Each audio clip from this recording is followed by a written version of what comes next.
love my dog George.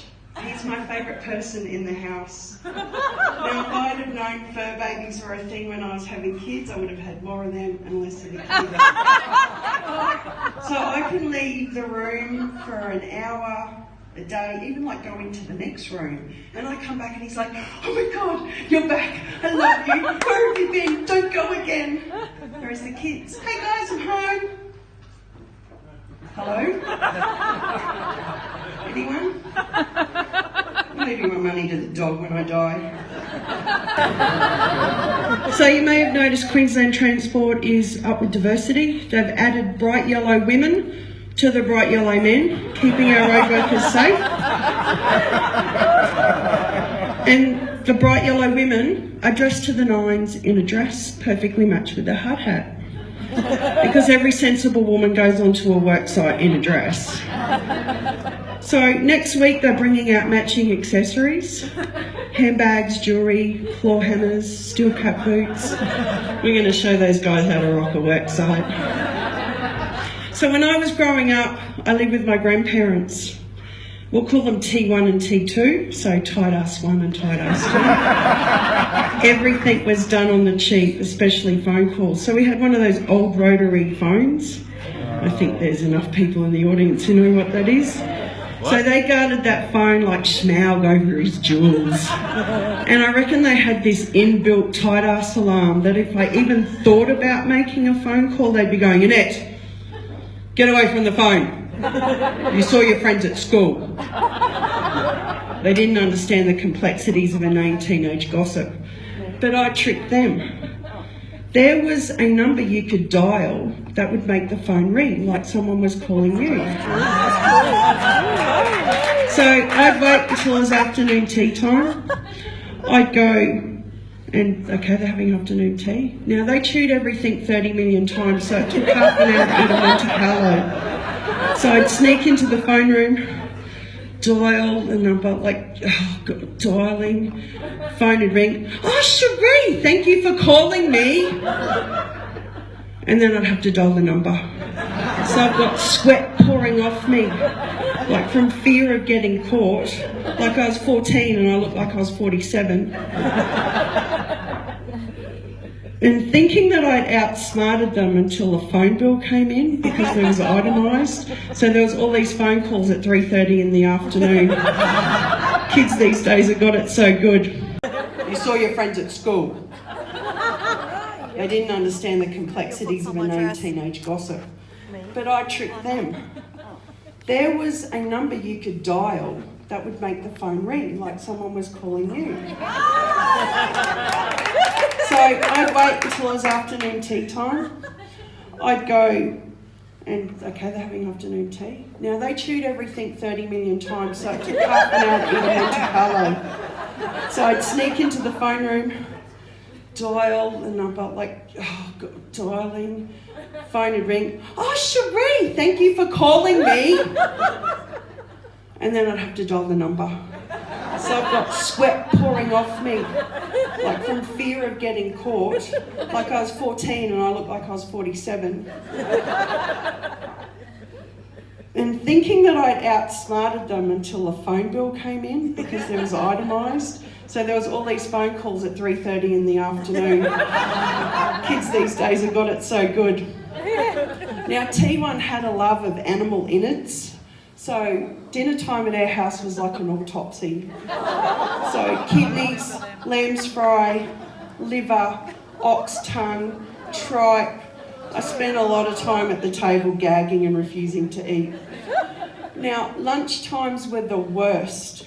So I'd sit there and watch my friends have peanut butter sandwiches, when you were allowed to have peanut butter, ham and cheese sandwiches, and I'd open my lunchbox.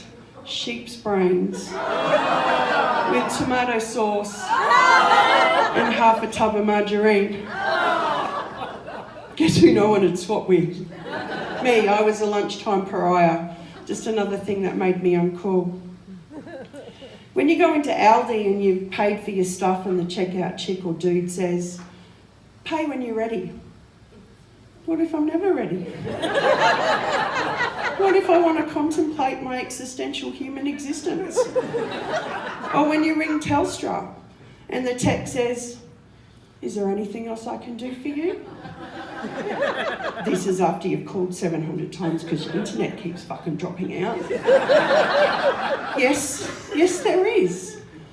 The kids are hungry. The laundry needs doing. I've got a fucking headache from calling you 100 times. What about if you just did the job you were paid for? When my mum died, she wanted her ashes scattered in the ocean. Now remember, I'm closely related to T1 and T2, so a boat was out of the question. So we did the pod version. So we're all gathered on the shoreline with the ashes. Who knew a person could have so many ashes? Like, I'm standing there, tipping them out, trying to hurry, because I didn't actually check if it was legal to dump human remains on a public beach. And it was like, you know when your salt shaker gets all gluggy when it's really humid? We're not coming out. Until the wind picked up, blowing it all over the fisherman who pulled up next to us. And that coughing fit that they went through as Mum worked her way into their lives. It was her final revenge as a lifelong smoker on healthy lungs. Now, pop the lid back on. Come on, guys, let's just go get pissed. She now lives on top of the TV, keeping an eye on us. Well, I don't know if it's her eye because that may have gone into the ocean. But I give her a shake every now and again just to go, yeah, we love you, Mum. So, what's with this birthday cake thing? So, who decided a birthday cake would mark our circle around the sun every year? Why isn't it a birthday sandwich? Or a birthday sausage? Or a birthday banana? Tell them. This year I decided that I was going to buy only things secondhand, to save the planet, reduce waste. And I realised that I had a flaw in that thinking when it came to things like undies, cotton buds, toilet paper, tissues. I mean, like, who wants to share someone else's skitties and earwax? So I have a younger son. The eldest son doesn't get a mention. The younger son, his name's Quinn, and he's homeschooled.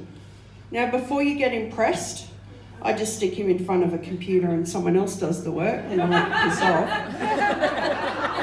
So he has autism, and he's a little blunt. Actually, he's very blunt.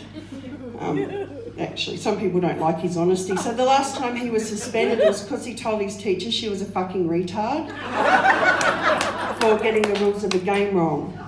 Now, it may have been true, but she got quite upset about that, hence homeschooling. It's just safer for everyone. But it does make detention really cool because I get him to do the housework and I tell him all the homeschool kids do that. I actually think he's trying to get expelled. So,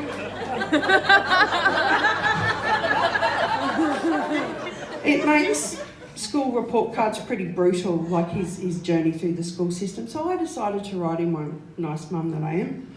And it got picked up by the media and it went viral. And oh my God, did the mean people come out? I got called a bad mother. I got told he should be in a special school. And the best ones were the people who told me off for the psychological damage I'm causing my child because of the way I spelled his name. Q-W-Y-N. Doofus. Don't you know that I'm waiting on Scrabble to change their proper noun rule? Because Quinn is a wicked score on triple word score. And besides, the report card was for his spelling, not mine. Thank you.